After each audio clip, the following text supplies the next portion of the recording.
And welcome back to Watches Tonight. Guys, thank you for joining me from far-flung. Hi everyone, welcome back to the Watch Insider. My name is Brian, and thank you all for logging on. Hey everybody, welcome back. It's Thursday. Hello everyone. Who is this? Wait, Racing this is not Joshua Thanos. Okay, Seamaster Diver 300 meter chronograph up next. The most expected and the least surprising. I'm giving this one a B. I like the basic watch, so it's a handsome thing, and the 9900 caliber with the time zone hour jump, the 60-hour power reserve, and the double barrel architecture is a big upgrade over the standard Diver's 8800. That said, 44 millimeters is just too big for 2019, and the $26,000 full gold model is going to be a hard sell to your traditional Omega collector. I don't know how they're going to push those out the door at list. That's probably asking too much from the average Omega enthusiast and the Diver 300 meter buyer. Planet Ocean chronograph, my grade, C+. I'm not hot on this one. Good looking watch, orange tones and titanium tones. It is a blasted titanium dial, have been used well. We're using the Planet Ocean full orange ceramic that, if you recall, a few years back, 6 years prior, debuted in 2013 on the original Planet Ocean GMT. Well, full orange ceramic on the Planet Ocean is back, and it really does look cool. But at 45 millimeters, 45.5 to be precise, it's too thick. And at almost 20 millimeters, well, I jumped the gun there. At 20 millimeters, it is too thick. At 45.5, it's too big. This doesn't feel like a watch of our times. It feels downright medieval. I'm sorry, had to throw in another reference there. Can you imagine, by the way, Christopher Walken's infamous, or famous, depending on your perspective, Pulp Fiction monologue about how he hid a watch while a POW in what we'll just call his back pocket? But can you imagine that story with this Omega? I can't either, at least not if the character is assumed to have survived the attempt. Gruesome imagery, don't go there. Planet Ocean Diver, 43.5 millimeters. Sizing, better. Better than the chronograph, but I'm still baffled as to why Omega thinks this is worth so much more than last year's Diver 300 meter, which was pretty close to the perfect Omega dive watch in size and style, features, and price. If anything, the 2018 Diver 300 meter makes the entire oversized Planet Ocean line look somewhat obsolete. It was last refreshed, the Planet Ocean, in 2016. This mild update doesn't feel like enough to keep a pace with what the Diver 300 meter introduced last year, so I'm giving this one a B-. Good looking watch, but it doesn't have a purpose in the era of the Diver 300 25th anniversary. Speaking of anniversaries, this is the one that I teased you with. This is the thumbnail watch. This is the clickbait, and it's worthy clickbait. The Omega Speedmaster Moonwatch Apollo 11 50th anniversary Moonshine Gold. I know, it sounds like something Jim Beam would make, but it's a good piece. The watch uses stainless steel, gold accents, and matte black to dramatic effect. A reasonable $9,650 for the watch and its elaborate boxed set. And it is a monster boxed set with accessory strap tools. You get the bracelet, you get 2 mission patches, and you get a very cool extensible lunar lander plinth that rises up out of the box, which is about the size of my laptop and about this high. You're getting your money's worth here. There is a still Lamania-based modified Moonwatch caliber 3861 that now gives you extended power reserve and coaxial chronometer status, so big material upgrades inside the watch, sapphire crystal. This is a watch that feels it's roughly $9,600. There is also an impressively detailed case back, creating the same, well, can we go full screen with that because the detail matters on this one? But there is an impressively detailed case back with the image of the first step using the same laser ablation method that was used on last year's Out of the Blue, or I should say Out of the Black, Apollo 8 limited edition with that lunar surface. Well, it's back, and the case back is worth your while.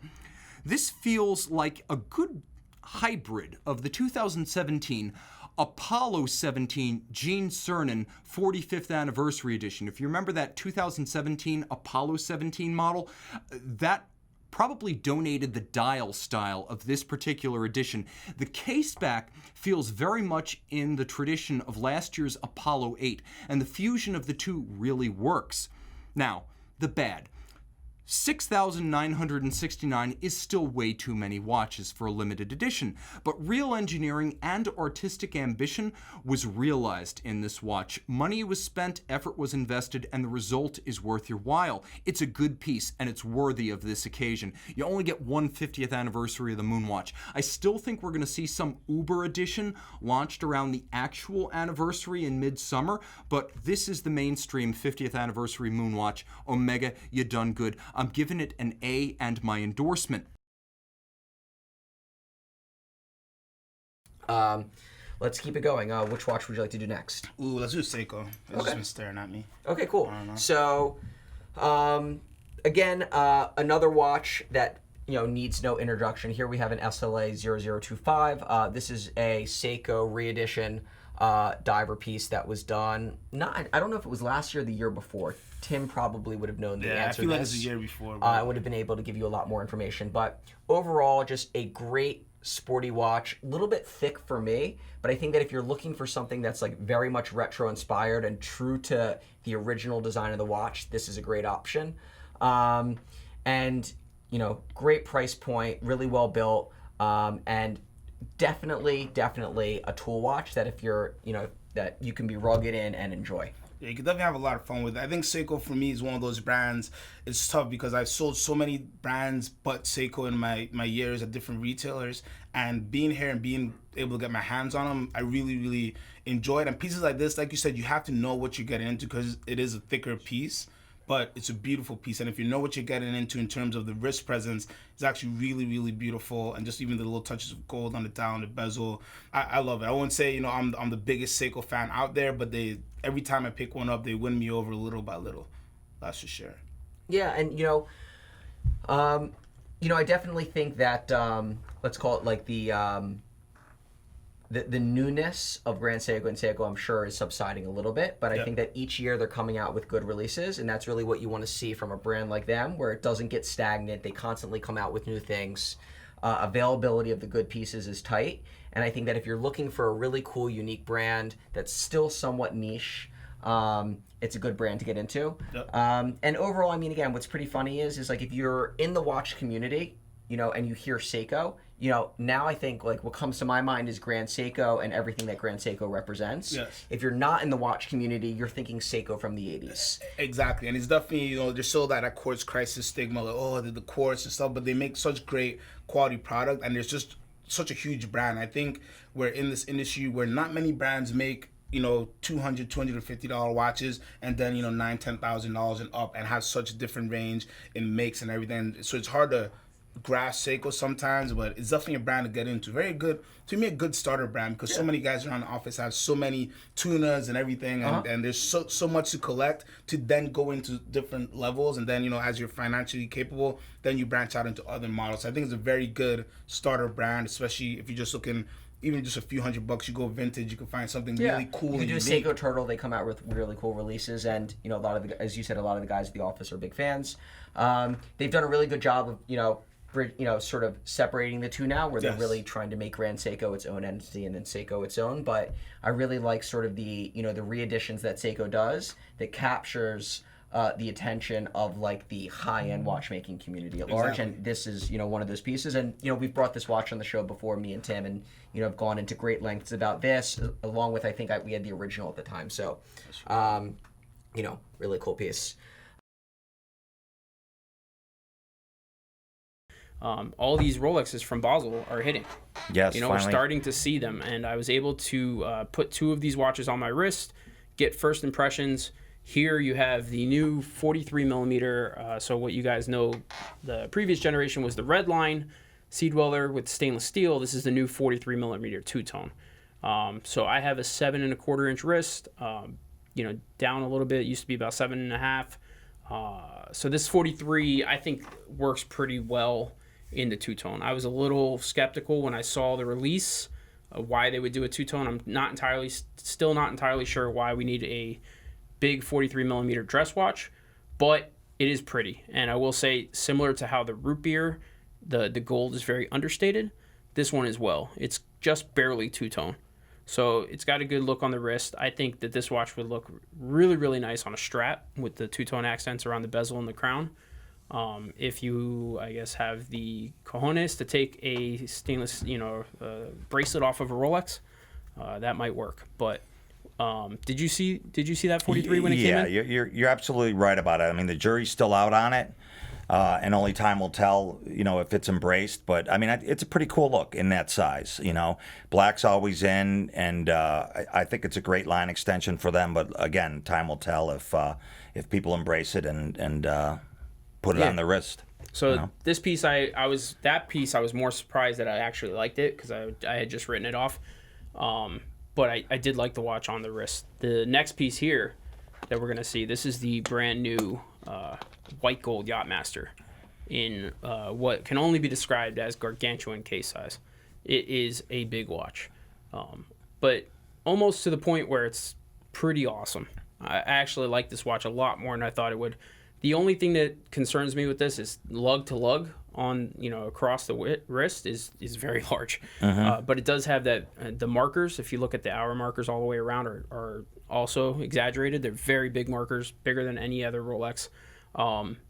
The bezel on this thing, I think we have I don't know if we have a promo shot. I think we pulled a promo shot for the front of the video, like the picture, but the bezel on this thing, this picture doesn't do it any justice. It's like a matte black, like phantom black. It's really, really nice. I wish Rolex would have fixed the Oyster Flex on these guys. Right. It's about time to admit that the Oyster Flex is a flawed system, I think, and kind of fix that. Right. But, such as Rolex, we kind of roll with what they give us. I actually, between these two pieces, I was more impressed with the 43 millimeter two-tone. Really, it was the opposite for me because when I saw the Yacht Master, it was very striking. Like, you're right, it doesn't do justice to the picture. Yeah. But when you have it on your wrist, it is something like to behold because it's something new. You know what I mean? That it's a foray into something. Right. A little it's a new different. case, which is cool. What I'm saying, the reason I was more shocked that I liked the two-tone. Like, going into this, I knew I was going to like this piece. Right. But I knew it was going to be big. But listen, it's a pretty watch, and aesthetically, it'd be something that I would lean more towards. So I knew that I was going to like it. Right. I had already written off the two-tone. Really? I was already done with it before I even saw it. So the fact that I put it on my wrist, I was like, oh, what? Actually, it's pretty nice. What changed your mind though on it? I don't know too much. I really like the gold on the dial. So they didn't do the red. They did the gold Sea Dweller logo. I think it's pretty. If I was going to own that watch though, I do think I would take it off that bracelet. Interesting. Yeah, and then I also got a report. I don't have a photo of it because I didn't actually see it in person, but I did get a report from a client of mine who just picked up, and they are delivering the new Batman on a Jubilee bracelet. Oh, nice. So I've seen one sale on the market already at 25, which is crazy, but it is the market. Yep. I have been pitched one already, so there's another guy who got one, asked me what I would pay for it already. So we already got one pitched. So now we know about two of them that are out there. And I did hear from another customer who just picked one up and was supposed to send me a wrist shot, but didn't. And that's why it's not on the show yet. But so that's 3 confirmed today. So we know that they're being delivered.